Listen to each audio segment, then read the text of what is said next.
Bonjour à tous et bonjour à toutes, j'espère que vous allez bien. Aujourd'hui, nouvelle vidéo Revit architecture et on va sortir un petit peu des sentiers battus. C'est-à-dire qu'on va laisser de côté les bâtiments qui semblent tout à fait constructibles et on va essayer de s'amuser à créer notamment des murs rideaux qui ont des formes tellement complexes qu'on se doute qu'on va avoir des problèmes pour les créer en vrai.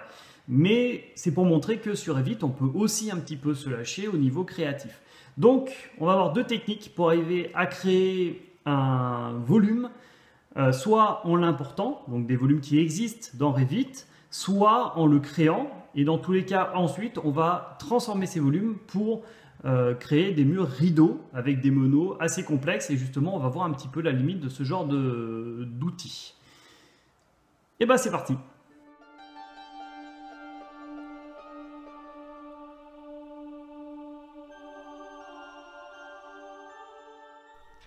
Donc j'ai relancé ma maison et maintenant je vais essayer de m'amuser donc à faire pourquoi pas tiens une serre à l'extérieur. Et donc j'ai deux techniques, volume et site, volume in situ, donc je le crée de A à Z, ou placer un volume. Donc on va déjà commencer par placer un volume, c'est le plus simple. Et là Revit a activé le mode affiché en volume. Et oui, parce que par défaut il est désactivé. Donc sinon vous le retrouvez dans vue. Et aucune famille n'a été chargée, je vais en charger une bien sûr, volume c'est le dernier, c'est pas très compliqué, et je vais mettre, par exemple un demi-cylindre, ouvrir. Voilà, il s'ouvre, je vais le placer là, voilà, échappe, et ensuite je peux le modifier. Je peux le faire tourner hein, bien sûr, et le déplacer, et au niveau des caches, je suis où là? Oula, je suis en l'air, -4 du coup, -4. Voilà, c'est pas trop mal. Alors normalement, il faudrait que je modifie aussi mon terrain, hein, théoriquement. Est-ce qu'il est bien placé? Oui, pourquoi pas, ça ne me dérange pas. Et ensuite, au niveau de la largeur, la profondeur, c'est trop gros. Je vais mettre 6 de largeur. Voilà, en profondeur 9 mètres, pourquoi pas, je vais le garder. Bon. Donc, maintenant que j'ai mon volume, je vais créer mon système de mur rideau. D'accord? Je vais quand même le déplacer un petit peu, parce qu'il est un petit peu près de... Voilà, un petit peu près de mon garage derrière. Donc je vais créer mon système de mur rideau. Le système de mur rideau, c'est dans volume et site, système de mur rideau. Et là, je vais sélectionner plusieurs éléments. Je vais sélectionner celui-là. Il faut faire attention parce que des fois, vous désélectionnez sans faire attention. Celui-là. Et donc celui-là. Merci. D'accord. Ici, nombre, quadrage 1, quadrage 2. Alors là, le quadrage, on va mettre 10 pour vous voyez un petit peu la différence. Et je vais laisser 4. D'accord? Je crée un système. Voilà. Donc laissez-le cogiter, hein, bien sûr, quand vous cliquez sur ce genre d'outil. Donc on voit que 4, donc c'est en hauteur, hein, quadrillage, hein, donc 1, 2, 3, 4, c'est en hauteur, et 10, donc c'était en longueur. Hein, donc pour les quadrillages, c'est la longueur. Donc j'ai créé ça, mais ça ne suffit pas parce que pour l'instant, je l'ai juste quadrillé. Et vous voyez qu'il y a déjà quelques petits défauts, parce que de toute façon, à ce niveau-là, il y aura toujours des défauts. Je vais dans architecture et je vais choisir mes meneaux. Donc mes meneaux, là j'ai 150 par 25. D'accord, je pourrais prendre des meneaux. Tiens, je vais essayer des meneaux circulaires. Je ne promets rien, c'est une tentative. Et je vais prendre toutes les lignes de quadrillage. Je clique. Je clique. Donc c'est un petit peu du tubulaire en fait. Hein, et je clique. Voilà. Je regarde. Je zoome. Oh, c'est pas trop moche encore, je trouve que c'est pas trop moche. Mais vous voyez hein, forcément qu'il y a des petits défauts à droite à gauche par rapport à tout ça. D'accord? Donc là, on a créé donc très facilement une serre. Hein. Si c'est juste de la déco, bah, ça suffit amplement. On a créé une serre, mais ça reste un volume. D'ailleurs, à ce propos-là, si je cache mon élément, mon volume existe toujours en dessous. D'accord? Donc maintenant, je supprime mon volume pour voir. Je vais voir si voilà, j'ai toujours donc mon autre élément. Je prends le tout et je l'affiche. Voilà, je ferme et le voilà. D'accord? Et là, on voit la transparence parce que mon volume, bah, je l'ai supprimé. Hein. Je peux aussi cacher le volume, mais on peut le supprimer. Dès que le volume ne sert plus à rien, on peut le supprimer. Donc ça, c'est la première technique. Okay, on voit que c'est relativement simple à faire. En effet, importer un volume et ensuite appliquer un mur rideau dessus, ça paraît simple. Par contre, faites attention que plus vous allez rajouter de grillage, plus ça va prendre du temps à cogiter, donc surtout ne faites pas de bêtises. Par contre, ça reste un volume. Et les volumes, sous des logiciels comme ArchiWizard, ils les traitent assez particulièrement, c'est assez bizarre des fois. Donc faites attention que les volumes, il ne faut pas en abuser. Au niveau créatif, lâchez-vous. Par contre, si derrière vous voulez les traiter, au niveau thermique par exemple, ou structurel, ça reste des volumes vides, donc c'est pas intéressant.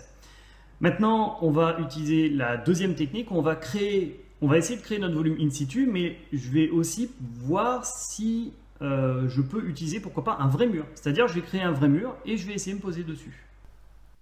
Donc pour ma deuxième technique, comme j'ai dit, je vais positionner un mur, je vais même positionner un sol, tiens.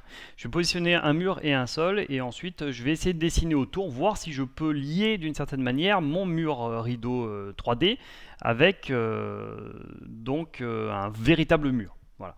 Donc je vais déjà créer un sol, je vais créer un plancher, je prends complètement au pif. On va vraiment prendre un truc au pif, histoire d'être juste cohérent. On va faire 5 mètres de long. Là, on va prendre du 4 mètres de large. Voilà, on va faire un sol qui est à 5 mètres aussi. Voilà, et je ferme. Bon, voilà. Donc là, j'ai fait mon sol. Ok.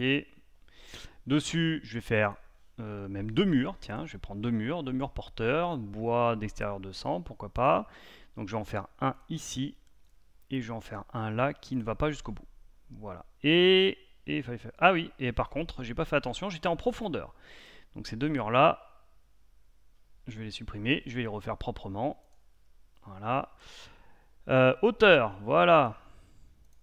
Donc faites toujours attention à ça, par défaut, il est en profondeur. Voilà. Et voilà. Bon. C'est juste histoire de dire, tiens, je vais même en rajouter un là, un tout petit, pour m'amuser. Ok, donc là je m'amuse. Donc en 3D, voilà, j'ai mon élément de base. J'ai créé, bon là je suis sûrement un petit peu trop en hauteur, mais ça, il faut régler ça par rapport notamment au terrain. Et je vais m'amuser donc à créer un volume in situ. D'accord? On va voir ce que ça donne. Je vais mettre déjà au niveau rez-de-chaussée et je clique dessus. Je dois lui donner un nom. Ça veut dire que ce volume n'appartiendra qu'à ce modèle-là. D'accord? Je vais appeler ça vitre test. Ok, voilà. Et donc là, j'ai tous les petits éléments pour pouvoir dessiner, comme d'habitude, mes murs. Spline, pour aller à fond, je vais la faire démarrer, tiens, bah non, je vais la faire démarrer de là, de 50. Et puis je vais lui donner n'importe quelle, à peu près n'importe quelle forme, et je vais la faire finir, hop, voilà, comme ça. Voilà. Échappe, d'accord. Là, j'ai un bouton finir le volume. Donc on va cliquer dessus pour voir ce que ça donne. Et hop là, message erreur. Ce volume ne contient aucune géométrie de solide. Ah bon, bah d'accord, ça me plaît pas, mais enfin tant pis. Donc je le modifie. Et quand je viens cliquer dessus, en fait, il me propose d'autres options, notamment. Alors, ajouter un contrôle, supprimer un contrôle, donc c'est ajouter chaque petit point, si vous voulez le complexifier ou pas. Et si je clique sur créer une forme, je fais en 3D, voilà, il m'a créé une forme, d'accord? Donc, il faut d'abord créer sa forme. Ensuite, je vais me mettre par là, je ne vois pas, donc je vais tourner. Ensuite, il est un peu bas, donc je suis vraiment en mode créatif, je ne m'amuse pas avec des cotes. Si je viens cliquer dessus, je vois qu'il y a des flèches et je peux venir l'amener jusqu'en haut. D'accord? Je reviens, donc je peux rebouger en 3D, en 3 dimensions. Bien fait de le faire derrière les arbres. Donc là, pour l'instant, j'ai ça. Bon, ça suffit pas. Je peux m'amuser à rajouter un profil. Donc je clique sur profil et je viens le positionner. Vous voyez, on le voit pas très bien, mais on le voit quand même, à la hauteur un petit peu que je veux. Je vais même en ajouter un autre de profil, un petit peu plus bas. Voilà. Et donc quand je viens dessus, je vois que je peux sélectionner mes profils. Déjà, je vais prendre le profil du haut, d'accord? Et là, je vais le modifier. Je prends mes points. J'ai même pas besoin de cliquer sur modifier le profil. Là, je prends mes points et je les déplace un petit peu. Voilà. D'accord? Vous voyez déjà la forme un petit peu bizarroïde. Celui d'en dessous, c'est pareil. Je peux le prendre très facilement et le modifier. C'est-à-dire que là, je veux un truc un petit peu plus large en bas. Voilà. D'accord? Par contre, ceux que j'ai créés là, alors peut-être que c'est un problème que j'ai moi que vous n'avez pas, mais si je clique sur modifier le profil, je ne peux pas avoir accès aux points, aux différents points que les autres ont. Voilà. Donc ça, je crois que dans une autre version de Revit, ça marche, mais là, dans cette version-là, bah ça ne marche plus. Donc ce que je fais, c'est que je me mets au niveau du rez-de-chaussée, et en fait, je vais carrément créer, pourquoi pas, une autre spline, que je vais faire partir vraiment n'importe comment. Voilà. Que je positionne là, échappe, échappe, et je vais supprimer la première. Je valide. Il n'y a pas de message d'erreur. Des fois, vous aurez un message d'erreur. Si un message d'erreur, ça veut dire que vous abusez un petit peu trop pour le logiciel. Et donc, vous voyez, petit à petit, j'ai ma forme complexe qui se crée. Et donc, vous faites ça à tous les niveaux. Vous créez chaque niveau comme vous l'entendez, d'accord, à chaque fois. Hein. Donc, vous voyez, je peux modifier le profil, je le modifie. Je ne vais pas le faire tout le temps en boucle. Je pense que vous avez compris. Et ensuite, mon volume, eh ben, finir le volume. Voilà, il me dit le volume contient seulement une géométrie de maillage et ne peut pas être utilisé pour calculer des sols et des volumes. Et bah oui, bah non, hein, c'est vraiment juste un volume, je dirais, créatif. Voilà. Par contre, maintenant, je vais m'amuser à essayer de mettre un quadrillage là-dessus. Volume et site, système de mur rideau, et je viens cliquer dessus. D'accord? Et là, on va laisser 4-4 juste pour pleurer. Voilà. Regardez-moi comme c'est moche. Hein, regardez, c'est tout décalé, c'est vraiment très moche. Bah, évidemment, plus vous allez avoir un volume complexe, et plus il va être lui aussi complexe à créer. Donc, plus il faudra qu'il y ait de quadrillage. Donc, je reviens sur le système du mur rideau, je reviens choisir ça. Par contre, là, je vais mettre allez, 20 et 20. Voilà. Et je crée mon système et j'attends. Je clique et j'attends. Voilà, donc là c'est un petit peu plus joli quand même. Hein. Et de la même façon, j'ai toujours mon volume qui est derrière, d'ailleurs on le voit dépasser ici. Donc celui-là, je peux tout à fait masquer dans la vue donc cet élément-là.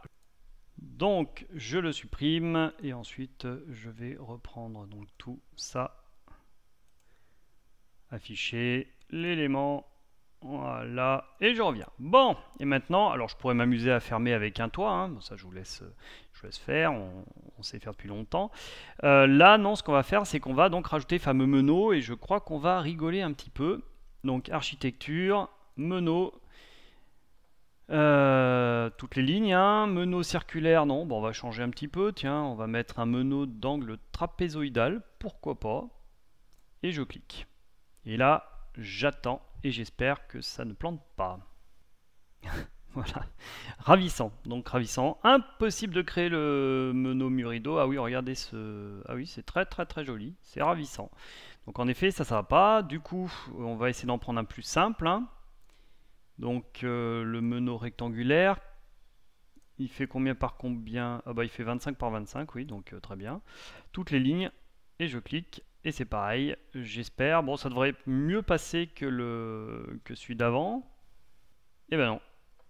Alors, certains panneaux de système de mur en rideau ne sont mal formés, ce système n'est pas grave. Ah bon, d'accord, bah, si c'est pas grave, moi ça me va. Oula, oui, en effet. Donc là, vous voyez, hein, si je zoome, on voit qu'en effet, il y a des choses qui sont très mal formées. En fait, c'est assez moche. Donc en effet, quand on fait des murs rideaux comme ça, eh ben, faut s'attendre à ce qu'il y ait des choses qui soient un petit peu décalées. Encore, il y a des côtés qui sont plutôt agréables à regarder. Autant, voilà, sur les formes vraiment trop particulières, ça devient très vite très moche. Hein. À moins de se créer son propre meneau soi. Allez, on va faire ça. On va même essayer de créer notre meneau. Modifier le type, on va le dupliquer. Un tout petit. Voilà. Ok, épaisseur.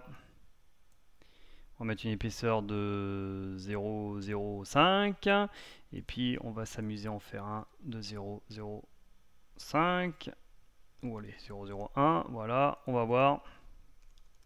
Voilà. Ok, il veut bien. Tout petit. Voilà.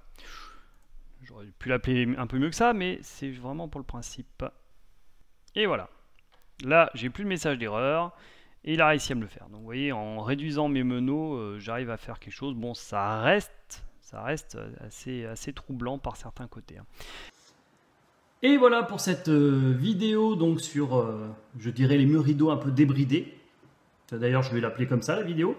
Et la prochaine vidéo Revit, ça risque d'être sur le paramétrage au niveau des visibilités, graphismes, des choses comme ça. Ce sera peut-être pas forcément super sexy, mais on m'a demandé cette vidéo et il y a peut-être des choses à faire là-dessus, donc je vais regarder. Sinon, si vous avez des idées de vidéos, n'hésitez pas à les formuler. Si je peux les faire, je les ferai. Et sinon, je vous souhaite une bonne fin de journée, un bon week-end, une bonne semaine, un bon mois, une bonne année, une bonne décennie et une bonne centaine d'années. À bientôt!